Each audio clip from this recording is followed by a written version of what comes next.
गुस्सा नहीं आता है ये जाना कहाँ चाहता है कि भागना नहीं समझ पा रहे ये बेचारा दूर जाना चाहता है दुनिया से परेशान कितनी सी भाई यार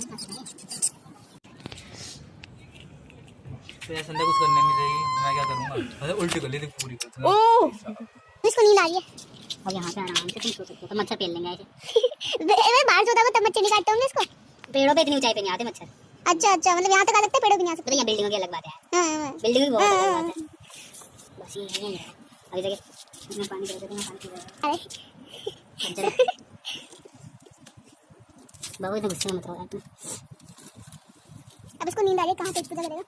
तब भी अभी सो गए होंगे ना सारे कबूतर और जो होते हैं बिल्कुल अब ये भी कुछ नहीं कर रहा बिल्ली को छलांग लगा के यहाँ पहुँच वैसे आनी पाएगी ना पूरा कवर वगैरह हो गया है ना मैं प्योर वेजिटेरियन हूँ मैं लगाऊँ कुकर में सीटी कुकर में बैठा मिला है कुकर में बैठा हुआ है बता दो अभी सो जाएगा ना बेटा बिल्ली जब मार के तेरे मजे में आएगी ना